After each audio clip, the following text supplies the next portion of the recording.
Hey everyone, it's Mark Hayward from the Absolute Business Mindset podcast and YouTube channel. Thank you very much for joining me today. Today, the interview is with Elizabeth Pampalone, who is a marketing minimalist. You might wonder what a marketing minimalist is, but you will hear all about it in this interview.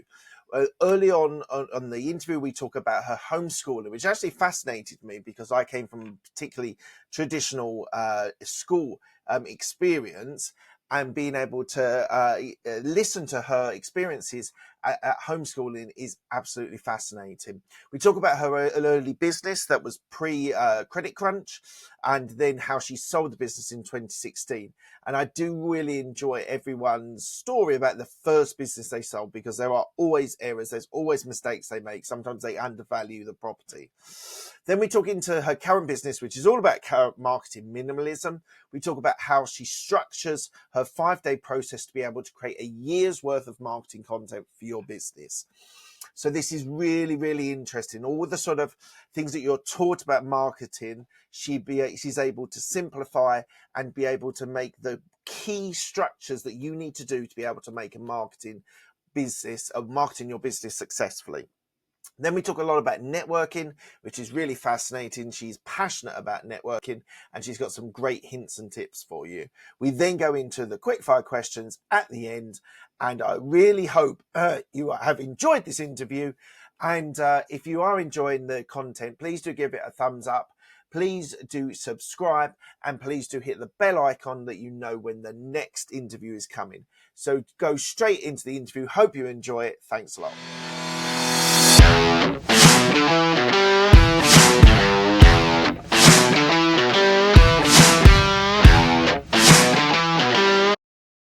This is the Absolute Business Mindset podcast, created and hosted by Mark Hayward.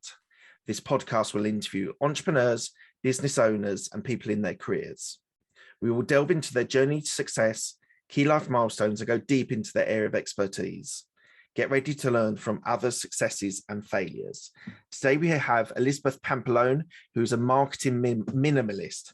Hello, Elizabeth. How are you? I'm good. How are you? I'm very well. Thank you very much for joining me today. So we're going to have a good discussion about your career, your businesses, where you're looking to go into the future. The first question that I've started to ask people is, the podcast is called Absolute Business Mindset. But the first question is, what does the business mindset mean to you? Well, I think a business mindset is when you actually focus on creating not just wealth and prosperity for yourself so that you can provide even other jobs, but also you're focused on providing a really good service or product that is helping the world in some way. Lovely. That's a very nice answer. Thank you very much for that.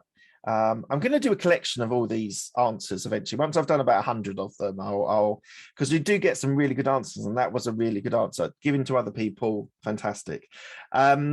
Education. So there wasn't a great deal of detail that I could find on your education, but when I looked on your website, and this is what is actually fascinating, it is actually that you were homeschooled. And I say that fascinating because I went to a generic, like a grammar school. I went to a normal school, had the traditional in the UK school, sixth form, 16 to 18, and then degree. It was all very standard. But tell me a little bit about why your parents chose to homeschool you. And I understand you're a bit of a warrior now for homeschooling. Yeah, I've actually been on some podcasts about homeschooling in the past. But I was homeschooled from the kindergarten age, like 6 years old, all the way through age 17 when I graduated high school. Okay. So the whole time I was homeschooled. And I also have 4 siblings that are all younger, and they were all also homeschooled. So when my parents first started with me, my mom really did not want to send me to kindergarten. She was, I was her first baby and she didn't want to send me off. And so she said, well, I'm going to try this. And my dad agreed. And they said, well, we'll try it for 1 year. And then it was first grade. Well, first grade can't be that hard. We'll try it for another year. And then my sister came on and, well, we've already done kindergarten, so it should be easy. And so then as the years went by, it was literally year by year by year. And then when we came to high school, both of my parents, they actually asked me, do you want to go to high school? Like, do you want to do this? And by that time, I didn't know anything different. So I said, heck no.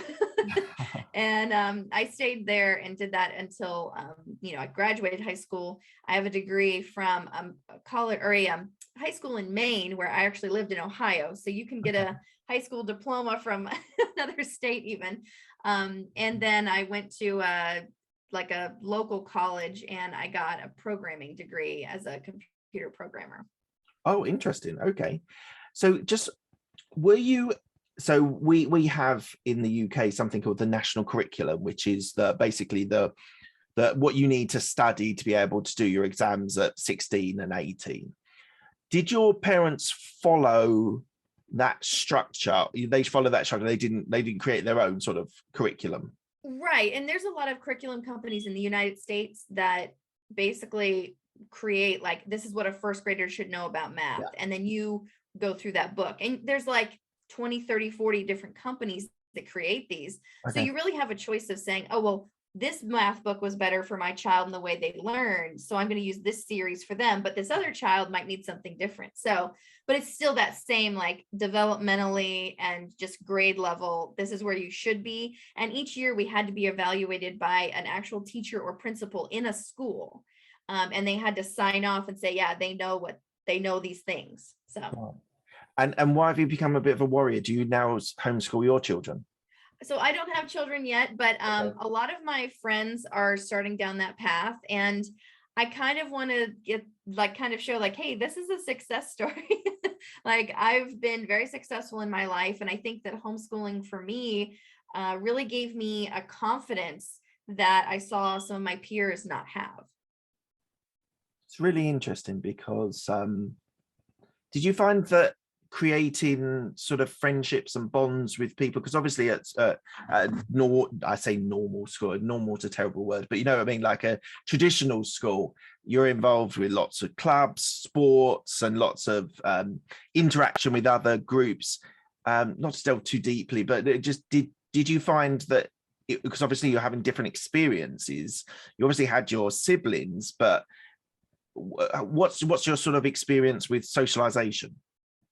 So I was really in love with like old time radio and like radio from the 1940s and 50s. Okay. And there was a local station that played these things on the radio. So every day when we would make lunch in our kitchen, we would listen to these things. And I got to the point where I was calling the radio station, requesting songs and, trying to talk to these people. And then we would have conversations when I would call and request. And one of the things that I thought was fascinating, hold on, sorry. There was like a beep noise. I don't know what it was. That they would actually say, well, come out and be on the radio. And I was like 12, 13 years old. So it was really neat to like get those kinds of experiences. We also wrote for the newspaper for a long time. Wow. And, we did that kind of stuff that my sister and I, that other school kids, we would go during the middle of the day. We were actually kind of like ambassadors to a museum for the newspaper, the local newspaper. They had a tiff with the local newspaper and they sent us out there because they didn't want to send any of their reporters. And we did Right. this whole, story on their new children's museum and all this stuff. But it was like these really strange and varied experiences that none of my friends ever talked about having or never had the opportunity to experience. We went to festivals during the middle of the week. We did all these things. So it was really, really interesting and fascinating. And I've got so much respect for your parents, your mum and your dad for doing that, because we had in the UK and the US as well with COVID, we had an insight to homeschooling. It's hard. It's really, Yeah, really hard. I it is. It is. And I I'm grateful to my parents that they did that. yeah, absolutely. All right. So let's talk about your first job, which you shared with me was a library shelver. So how did you get that job, and just talk us around exactly, or obviously you were loading books, but like how did it come about, and how long did you stay for? So I was there for several years. And I think I was there from 16 to 22, 20, 20, Okay. 16 to 20. Because I graduated college at 20 something years old. Hold on. I think I think my fire alarm has battery issues right when I'm doing a podcast, of course, right? And of course, my little pug doesn't like that too much. But yeah, so I stayed there for several years, and I was able to work there while I was graduating college and finishing high school. And I really loved the library. It was one of my most favorite things to do. I read a lot more during that period, and I was exposed to a lot of just different people in general, but also different books as well. Fantastic. Right, we're going to jump forward a little bit to your first business. Now, usually I'm quite prepared and I know other people's experiences in careers and businesses before their current business, but it's a little bit of a mystery to me. So tell me about the business that you started in 2007. Well, I was working in a hostess capacity as like a dinner hostess, and I decided that I needed to do something else, but I was overqualified for a lot of jobs because I had this programming degree, but I was underqualified for a lot of things as well because it wasn't a very extensive degree. So I found myself kind of in the middle. My mom said, you probably need to just make a job. You need to just create something and make a job. So I decided that I really liked working with older people, like people in their 50s and 60s. And that was kind of where I gravitated towards even as a younger kid. And so I said, well, I like old people and I like computers. So I started calling the local senior centers and saying, do you have a computer lab? Can I teach a computer class? Is that something you need? And they hired me, and I started to teach computer classes as a young 20-something to Right. people who were in their 50s and 60s. And then from there, they would say, well, my computer doesn't do that. And then so I would start going to their homes, and I had basically an on-call computer repair business. Wow, nice. And so 2007, so we're pre-iPhone. So Yeah. it was where laptops were around but weren't necessarily in every house. Right. There was a lot of desktops, a lot of emailing, a lot of Word documents being created, mostly emailing. And then like Family Tree Maker, like all these old time programs with the CD-ROM and all Yeah. that. Oh, amazing. And so I understood that you kept that business till 2016. Yeah, I had that one for a long time. And my That's husband actually worked with me in that as well once I got married later on. And right. worked And and what was, you sold the business? What was your experience of the first business that you sold? I hear often many stories about it being a bit of a nightmare. It depends on who you're selling it to. So who did you sell it to and how was it it? was. It was. I will agree. We actually ended up selling it to one of the people we had hired. And we essentially, because it was a very low overhead business, there was no equipment, it was really a knowledge-based business and a Yeah. client base. We basically sold the client list to our person that was working with us. And he worked that business for several years. And then he eventually moved on to something else as well. But it was good experience. And it also showed me that I'm not a really great large team person. Like I don't grow large teams. That's not where I live in my business world. And also that I didn't want to be a millionaire with 10, locations and all these things. Like that was never going to be the goal. And so once it got to a point where it was too big for me, essentially, that was when I decided this is time for me to step out of this role and do something else. And, doing my own marketing over the years, I'd done so much of my own marketing and done all these different crazy things. And I'd done some marketing in the past for clients, but not really formally. And so in 2017 is when I really beefed up that side of what I was doing, where I was, like I said, doing marketing here and there, but I really decided to make it more of a full-time thing that I would have a marketing agency. Okay, fantastic. All right, we'll talk about absolute marketing in a minute, but I'm just intrigued by what a marketing minimalist actually is. So can you share a definition, please?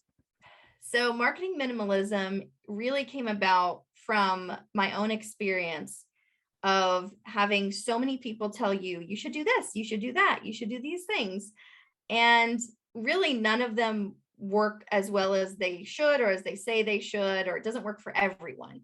So marketing minimalism is creating all of the marketing pieces that actually work for you without having to go into billions of dollars of spending and in areas you have no expertise in. Because I find a lot of people, they know how to do their own marketing. Maybe the tactic, the program, they have to learn that, but really they know how to market themselves. They just need to be given permission to do that, and permission to do it minimally without having to say, oh no, you need all the things, when really you could get by with like 2 or 3 things and be perfectly successful.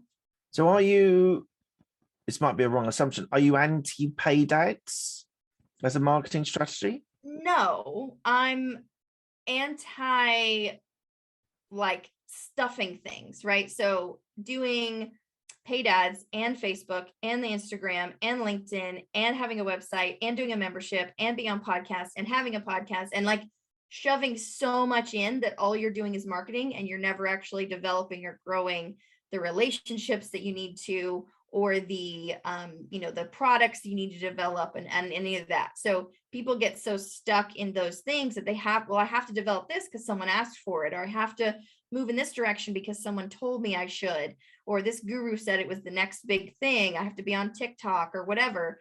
And so they kind of overwhelm themselves with marketing, when 2 or 3 of those things would have gotten them perfectly enough clients, helped them grow, given them a steady pace, but they tried to stuff everything in, and now nothing's really working. What's your view on Gary Vaynerchuk? I do like him. I think he has some interesting ideas. I don't know that all of his ideas are perfect. Because he's someone who's content creation, put it everywhere, be omnipresent, make sure that you're on every platform for every person of every age, every demographic, every gender, whatever it is. So I'd imagine there are possibly some things that you feel he sort of overcommits to, Yes, overemphasizes maybe. Yeah, so true. And I feel like a lot of gurus do that. There's a lot of them out there. I mean, you could go on, I had actually a client come to me the other day and she said, well, I need to make this membership. It needs to be this price point. I need to do these things, and I need to use text marketing. And I said, okay. And then I asked her why. And she really didn't have an answer. She said, well, someone used it and I saw the value and I think it would be good. And I think I could get clients from it. And I said, okay, is that something you can fit into your capacity right now? Well, no, but I feel like I have to do it because I need to make this and I need to do that. And I said, do you have enough clients at this very moment? And are you marketing yourself consistently without adding that? Well, yes, but it's another thing I think I need to do because someone said. And so it was just kind of this thing that she really didn't have an answer that said, I need to do this and I'm not getting clients and I need to add these things. It was, well, I need to do it because someone said. And so we talked through it, and some of the pieces might be something she can do in the future or do even relatively soon, but it wasn't this, I have to do it now because someone said so. Who is your ideal client? My ideal client is mostly women in business, 3 to 5 years. I have some that are at the 10-year mark, but kind of in that I've been DIYing for a while, but now I'm ready to kind of do something else, but I'm not ready to hire someone in-house yet.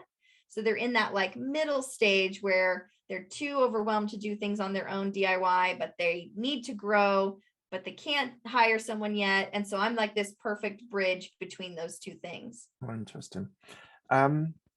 So tell me what absolute marketing is. What areas do you prioritize or do you look at mainly? So I work with these clients to create 1 year of marketing content in 5 days. And yeah, sorry to cut across you. I read this and I'm like, I need this woman in my life. What are you talking about? You can do a year's worth of content in 5 days. Please tell me. Yeah. Tell me. What's that? So we have a 5-day process. We actually have 8 separate days that we perform, but we have a 5-day, like, bare, like this is your bare minimum. If you can get this in, you're good. So we create a brand in a day where we also write your opt-in or your ebook that same day. And we're creating brand from scratch usually. And even if you have a brand, we're working to make sure that it's the right branding, the right colors, that you know what your colors are, what your fonts are, all that stuff. That branding people should be giving you that they're not giving out there. Too many people that come to me with a very blurry image, and then we have to redo everything to make sure they have all the pieces. And so then we do that the first day. The second day we create a website in a day, And websites should not take longer than that. I think a lot of people put too much time and effort into them that's not necessary. Even large companies, there was a company that had $25 million revenue. They don't need a fancy website. They think they do, but they don't. So there's website in a day, 12 months of social posts in a day, 12 months of blog posts in a day, 12 months of email campaigns in a day. That's also like funnels. And then we also have podcast guesting in a day, podcast hosting in a day. And then we have like a membership in a day session as well. Okay, something I'm intrigued in, because I'm actually just paying for a new company to do a website for me at the moment. Literally, we started last Friday. And to be honest, I'm not spending a load of money, but I'm spending enough that it's like, okay, right, okay, I'm committed to this now. Yeah. And I've had a DIY website for 2 or 3 years now. And I've seen with people commenting that the SEO is starting to work, the domain is working. When people search for me, it's coming up. And so the SEO is naturally sort of, it was just a long-term strategy. It's not paid ads, it's a long-term strategy. But tell me why, are you using a template website? No, you're designing a whole new website. Yep. Okay, We're just tell me a little designing bit it from about that. scratch. Yeah. Okay, tell me how you're doing that for a website. So a lot of it just comes down to, if you were to sit down with me for a day, you could tell me everything that needed to be in it and I could create it. Okay. While we're sitting there. A lot of these things, they go back and forth and they, well, I got to email you this, and do you like that? And can we, do we need to change these things? And what do you think about this copy? A lot of it's not necessary. And a lot of things, we actually had a client that put her website up last year, and she's been using our strategies she did the 5 days.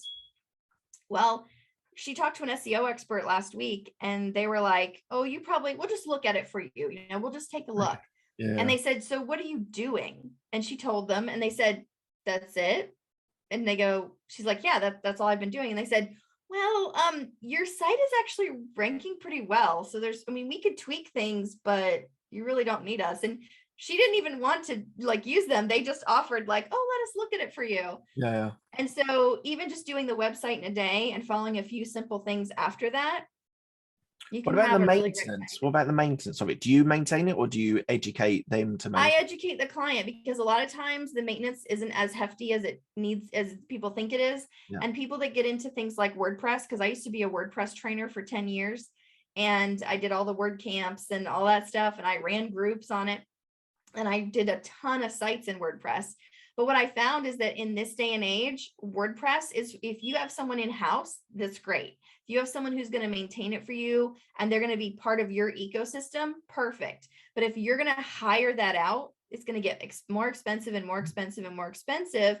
And even if you do it yourself, there's a lot of things you probably don't know on the technical side about DNS, about hacking, about spam. Not that you don't know anything about that, but most people kind of have an idea. But there's a lot of things that, let's say your site went down today. What would you do about it if you were DIYing the maintenance? So I try to put people into products that don't require that type of maintenance, that are a little bit more user friendly for people who are running businesses that are not web businesses. So would you recommend 1 or 2 products? I'm intrigued now, because I've used a few myself, and I've built my own. I've built 3 websites, and yeah, 2 of them are absolutely fine. They tick over on what they need to do, and they do a good job. I'm conscious that I'm building something. What I'm asking these people to build is in WordPress. I've asked them to educate me as well, so that I can do the maintenance. But yeah, what sort of products do you offer, or do you share with people that on websites? Well, I actually have an entire suite of products that I use. Okay. And they are all listed on my website for free. Okay, so great. You can go to our website and find them for free. Okay. And there's fantastic. Like a whole list of them. Okay, fantastic. All right. How does automation impact your business and your client's business? It's huge. It is everything. The automation that we do is so life-changing for the people that we put it in for. And it's not anything fancy. We're not doing anything that anybody else couldn't do.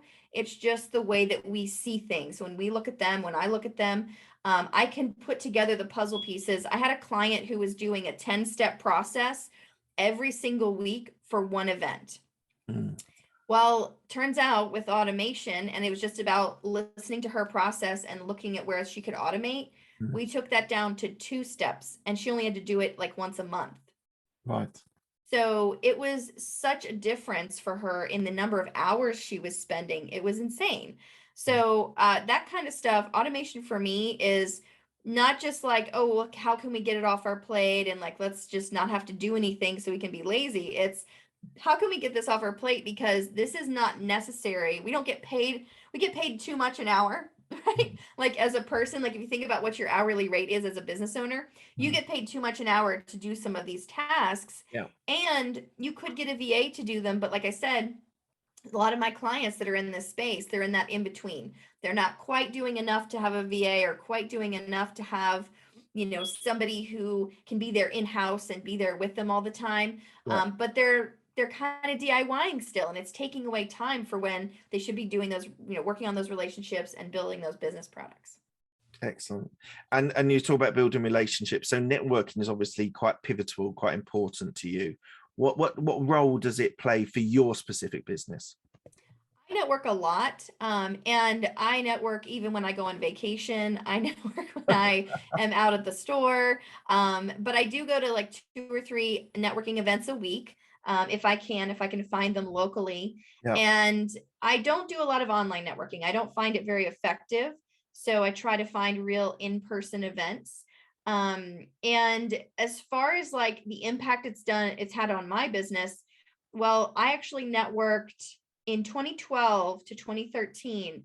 I networked 3 times a day, every single day for 1 year. Wow. And it was a lot. Yeah. It was a lot Yeah. of work. And it was breakfast, lunch, and dinner kind of thing. And I became one of the most well-known people in the city that I live in. And I attribute a lot of my success to really pushing the boundary of what is networking and how can I do it more. And I know that was an extreme example because I like to do these extreme experiments in my business, Yeah. but it was very helpful to show me that yes, networking is worth it. Now, did I increase my bottom line at that time? Of course. But what I increased more were the relationships I had in the community. And I had somebody call me the other day and say, hey, I know I haven't ever talked to you before, but I saw you 5 years ago do a talk on XYZ. 5 years ago. Mm. I had no idea that would come back around. I just did the talk, and probably I did it for free because that's how I am. But, those kinds of things really come back to you. So I really put a lot of emphasis on networking and speaking for sure, and also podcasting, except when my fire alarm's going off and annoying me. It's fun, isn't it? It's not affecting the audio. I don't think it's fun. So I believe as an entrepreneur that networking is really important as well. For the people who are listening or watching, so what's the art form or even the science? What's the way of making the most of networking for yourself? When I first started, I thought it was to get, every single person, like meet as many people as possible, get all the cards, meet all the people, and then you're out of there, right? Once you've met everyone, you're done. But what I learned over that year and even after the fact is that there are 2 or 3 really good people in a group of 20, 30. And if you can find those 2 or 3 people, even if you don't think you're talking to them, you probably are. Like sometimes you're talking to someone and you're like, okay, this is going nowhere. We can't help each other. I don't know where this could go in the future. I don't think they know anyone I need, and I don't know anyone they need. And you're kind of looking at it this pessimistic way. Those are some of the most interesting conversations I've had, because I try not to just say, oh, well, okay, what do you do? And where's your business? And what's, how'd you get started or whatever, but really actually talking about, well, where's your favorite place to go on vacation? And do you have a house? And how long have you lived there? And those kinds of things, just talking to people about life, like where do you go to church, even things like that, can really bring about actual friendships that lead to almost like these ambassadors for life. Yeah. And then they might even become clients in the future. I've had that happen where I've become friends with someone or they were a client and then we become friends. And I actually have a client friend who is no longer owning a business now, but we've been friends for 7 years and we take vacations together. And like, it's one of those people that, I met randomly and for a minute in a busy networking event. And now we've been friends for 7 years. So that's how I find that there's like a science to it or an art form to it of not discounting anyone you've met for any reason until you kind of prove out the theory that, okay, yeah, that wasn't a connection that was necessary, if that makes sense. So really making sure you give that relationship all the opportunity it can have until it kind of proves itself to be maybe not one that would serve you right now. It's really interesting you say that because so I was in corporate for 14 years. And so leaving corporate and doing my own thing, I do property and real estate, I do coaching, I do podcasting, I've got a podcast business. And I've tried, and they're not always successful, but I've tried to keep relationships with the corporate people. Not that they will be my client per se. It's not really they're not really going to be my clients because they are. If I did career coaching, it might be useful, but I steer clear of that. I was in there for too long to help people on that. But I've kept relationships open and access, because you never know. One of them might leave and start their own business. One of them might move to a small company that needs whatever coaching or podcasting, whatever. So when people make career changes, a lot of the people just go, right, that whatever period that 5 years of my life in X is not relevant to me now, and therefore I'm just going to stop the relationships. But actually, as you say, if you spend some time with people, you get to know them, you get to know their kids, you get to know what their interests are. So when I was doing research on you, looking at your website and things like, you were talking about the depth of the relationships is more important. I think that's what you've brought through so far. But just on that, if people are making that change in their career, lifestyle, whatever, should they cut off people? I don't think so. I mean, I don't believe that. But I don't think you need to necessarily put in as much time, right? Cool. So the time you spend, you only have a finite amount of it. And especially for networking, you probably have maybe an hour or two a week. And so I try to make that time really intentional. And I've had colleagues also say, oh, you should talk to this person and you should have a call with them and all that. I'll have a 15-minute call with just about anybody. Right. Like anybody, even today that was listening and they said, I'm going to book a call with her. I'll talk to you for 15 minutes.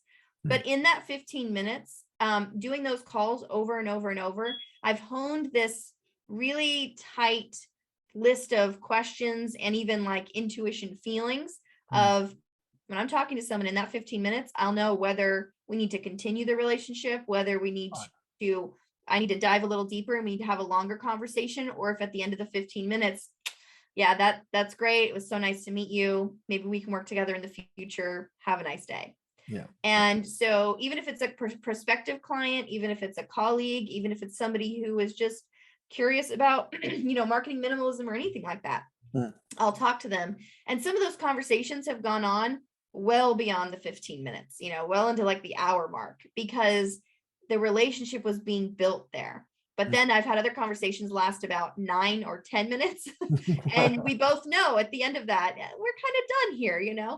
And so I don't think you have to cut anybody off. And I don't think you should burn any bridges. Sure. But definitely you don't have to put the extra time in. And it's okay to say, okay, we're done here. And the other person probably will agree. Yeah. You describe yourself as unconventional. Why do you call yourself unconventional? Well, my in-a-day method is definitely unconventional. The power days are frowned upon in the established marketing community. What's a power day? That's the one-day sessions that I do. Oh, okay. Right. Okay. And so they're frowned upon only because traditional marketers think that it does take longer to build a website. It does take longer to build a brand.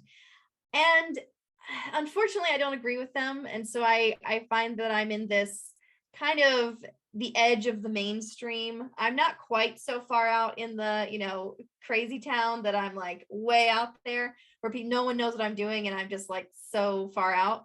But I'm out there enough that the mainstream marketers find me very much competition because I'm doing something so different, but also they don't understand what I do. And so, and I don't like give it away either. Like, I'm just like, well, it's a power day. I don't know what else to tell you. It's 8 hours with me. But it's definitely something that I've found. I've been a little bit ostracized by the mainstream marketing community. When I've been at a networking event or I've spoken about it, I've gotten a lot of very skeptical looks and questions and a lot of probes about, well, tell me the strategy and tell me exactly how you do it. I want step by step. And I say, well, if you want that, we can do a power day, but I'm not going to just tell you my process. Yeah, that's interesting because it's sort of the way these marketing agencies justify themselves is by having a long drawn out process. Yeah.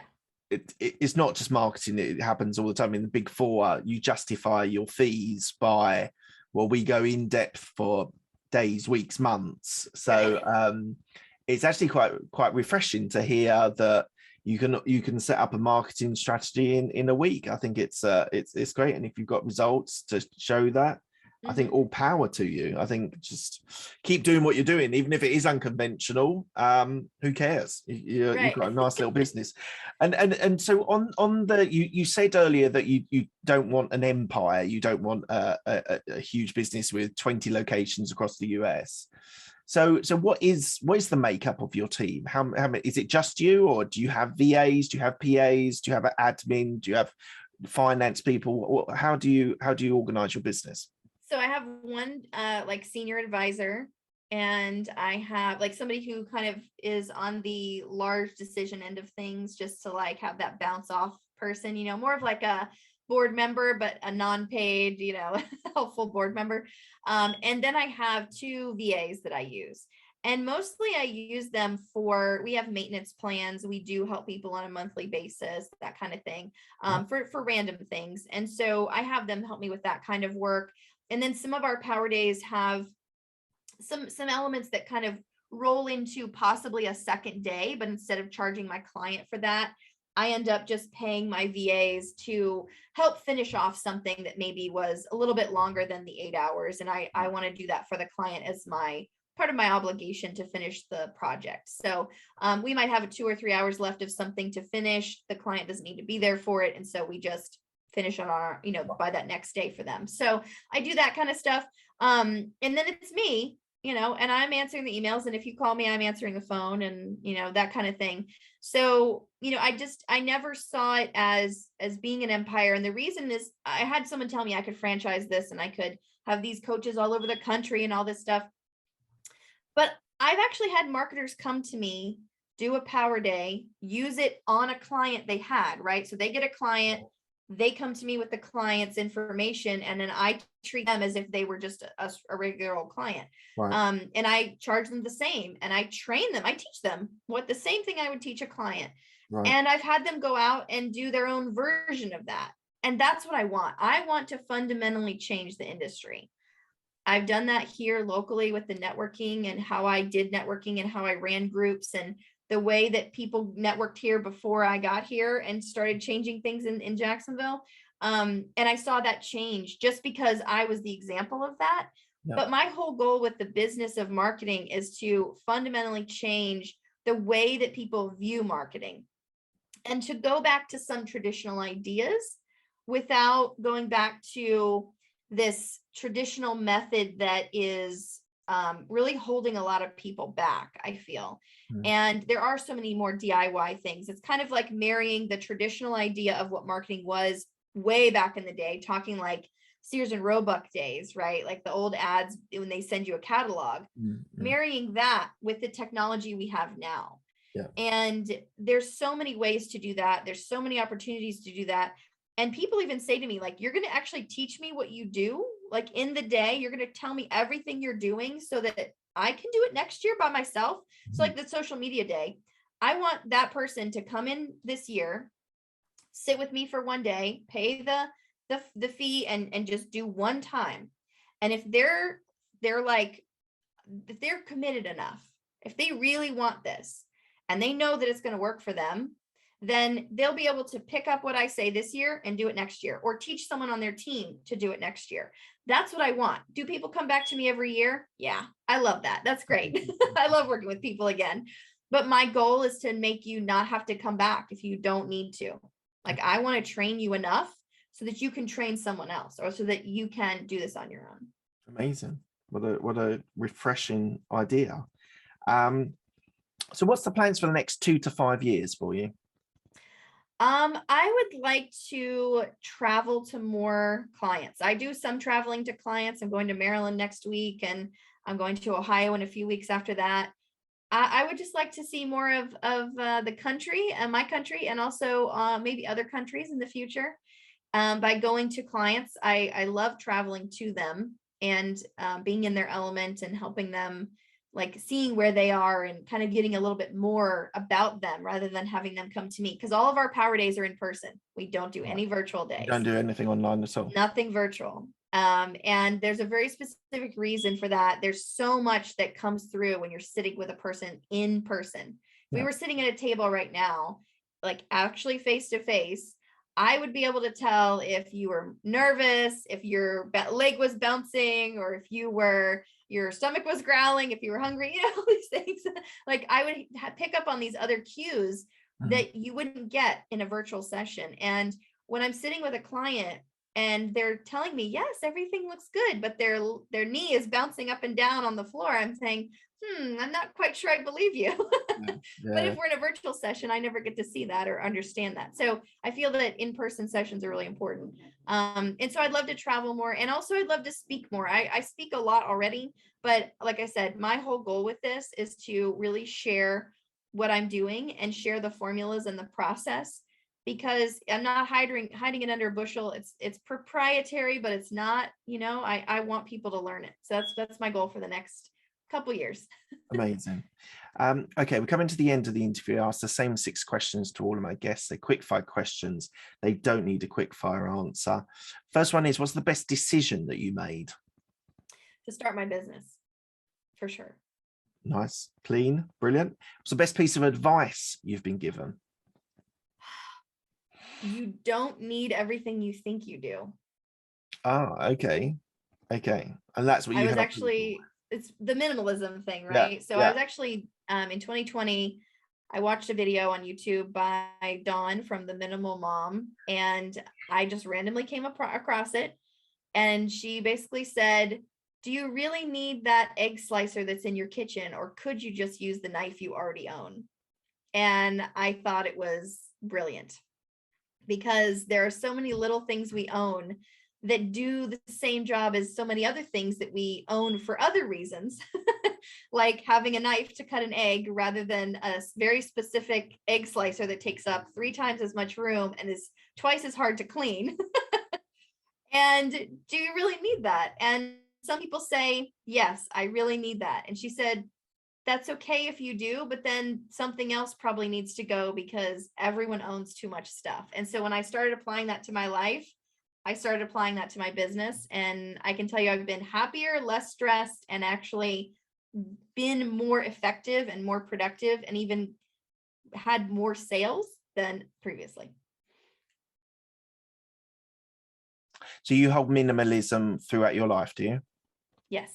Mm-hmm. But it's interesting, because I started watching, there's a thing on Netflix, which is about minimalism, and I started watching it and I didn't complete it. And actually, after speaking to you, I think I'm going to go back and revisit that documentary, because it is really interesting. But as a advocate and a lover of tech, I've got bits of tech everywhere. It was that, now you talked about it, it makes a normal Joe like me feel quite uncomfortable when someone challenges you, as you just like the egg is like it's like buying grated cheese. I don't get why you buy grated cheese. You get cheese and a grater, and why do you have to pay another X pounds or dollars for the grated cheese? So I do get that, but as a normal Joe that likes a bit of tech and everything, it makes me feel a little bit uncomfortable, because it challenges you to actually think, do you actually need that? Not even want, Do you Right. actually need it? So I'd advise it. Is there anything that, or sorry, what was the thing that you promoted us people to listen to? Because I think we should all watch this, even if we come to the conclusion it's not for us. Yeah. But as I said, that Netflix, there's a documentary on Netflix, so check that out. I can't remember what it's called, but something minimalism. Is there any books, any audio Yes. books, or anything that you would advise people to they want to There's tap into? Yes, there's actually several. There's three, I think two or three. The first one was actually one of the things I did in my business. One of the first like minimalism things I did in my business, which was read Profit First. Oh yeah, brilliant. That book is basically money minimalism for your business, but then I took that and I applied it to my personal life as well. So Right. kind of the Dave Ramsey idea, but from like the Profit First side of things. So that was the first thing. Getting the finances in order was the first. But I was still a spender. I was still buying, everything under the sun. I'm still, a tech person. I've still got like all the things, right? But what I started doing was I started watching Dawn from the Minimal Mom. That's on Okay. YouTube. Okay. And she has a book that's Declutter Your House in 15 Minutes a Day. And the book wasn't out when I started, but I literally watched every video she did. I would watch one video and then I would go and do it. So she said, I want you to clean out this drawer. And that was what the video was about. I went and cleaned out that drawer. And Right. then I did this cabinet. And then I did the bathroom. And then I was doing whole rooms at a time. And then I started over because Okay. minimalism is an onion effect. It's not about decluttering and clearing things out and okay, we're good now.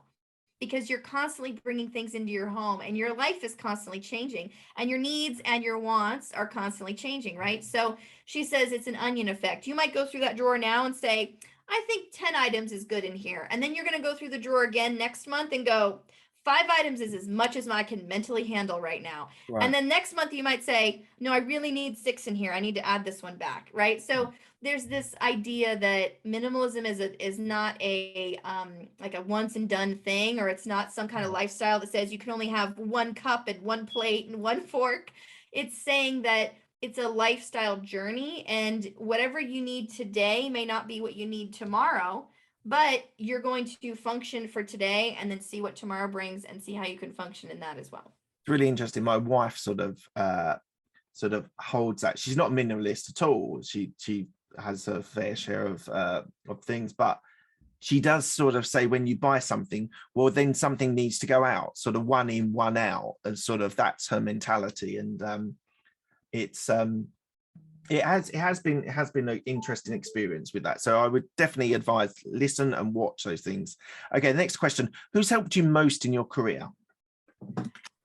I would say there was a professor I had at university, and he was one of the computer programming teachers, and his name was Mark Thomas. And I was so frustrated. He was so nice. I was so frustrated because I was this only girl in the class. I was doing very poorly in some of the programming languages that were not coming as naturally to me as the other ones. And he would just come to me each time I would get a bad grade or I would do really bad on a quiz. He would say, did you try? And I would be like almost crying, like, yes, I tried. I don't know what else to do. And he said, do you think you could do better? And I was like, I don't know. I tried really hard. And he goes, then you have to do that again. You have to look at your mistakes and try again. And so then I would do a little better on the test, but it still wasn't great. But he would just keep encouraging me, like, if you're trying your hardest, this might not be the thing for you, but in this particular circumstance, you must complete this class. As long as you pass this class, then you can move forward. But he was saying, once you try something and you've worked really hard at it, it's okay to let it go and say, I can't, that's not for me. It's time to cut this off. And of course, in university, you just have to do what they tell you and finish the class, right? But he was saying it as like a life lesson that when things aren't working, reevaluate and say, is this something that I need to be doing? Is this something that's going to work for obviously it's not working because it's going horribly. And so I've really taken that throughout my career and said, when I've built a business because I've built many, or I've built a product, or I've created something that I thought was going to be great, or I thought was, it was really difficult, but I made it, and then no one buys it, or I'm trying to create a business that no one wants to buy from. It wasn't that I could look at that failure and go, okay, well, I'm just a horrible business owner, forget this stuff. It was, this thing is not working. I tried my best. I tried again. I might have tried a third time even, and it's still not working. It's okay to cut it loose. Mm. And so that was really great advice for me. And it wasn't really in the same context, but I feel like he meant it as more than just a test and a quiz, application. Amazing. What a great man. Do you have any regrets? Honestly, I was divorced at 20. I was married at 20 and divorced at 20. And I think that if I had listened to some of the people that were around at the time and they were like, don't do it, I would have taken them up on that. That would have been like my one, like maybe a regret sort of. But I can tell you that the person I was before I got married to that first person and the person I am now, that divorce shaped everything for me. Mhm. It actually made me more confident. It helped me to grow spiritually. It helped me to grow emotionally. And nobody wants to go through that. I don't recommend it. It's not Yes. fun. Not a life lesson we should all But be no, it's promoted. not. You shouldn't get a divorce just so you can learn things. But I can definitely say that even if I had the chance to go back, I don't know if I would change that, because I know myself that I wouldn't be as confident, or I wouldn't have all these things that I have now growing from that experience. Yeah. So, I don't really look back and say, oh, I would have changed this, or I should have done that. Even businesses that failed, I think, well, I could use that money now. Like, that'd be great to have that cash in the bank and not have it have failed a business. But even that, I've learned something from. So everything that happens to me, even if it's maybe a regret, oh, I shouldn't have done that. I regret it maybe for a minute, in the context of things. And then I think, oh, actually, I learned something from this. And now I know not to buy the pair of stilettos that I can't walk in. So, that kind of thing. What are you most proud of? My businesses for sure. But I think I'm most proud of my second marriage, the marriage I have now. I've been married for 10 years. And we have come through some really tough times financially, relationship wise. And we have both come out of that not in a, oh, well, let's just get divorced. It's too hard, right? We both have really committed to it. And I'm really proud of where we are now. And I also think that I've grown so much from having someone to check and balance me and to challenge me in some cases. And so I'm really proud that we've both taken our own spiritual journeys and put them together as one, and we've been able to grow as people and in our relationship together. So I think my marriage is probably my most number one, but my business is a really close second. Okay, good. What does legacy mean to you? I want people to learn the absolute marketing method, and I want them to teach other people, and I want them to teach other people. And that's what the legacy is to me. I don't care if I ever make $1 million. That's not the goal. I want people to learn this so that they can have that freedom that I've experienced from being able to develop it. Amazing. And where can people find you if they want to reach out to you? They can go to getabsolutemarketing.com, and my podcast is there, Marketing Minimalism, and also the free list of all the resources I use. Literally everything that I use in my own business and for my clients is listed there for free. Amazing. Thank you very much, Elizabeth. It's been an absolute pleasure speaking to you. Thank you so much.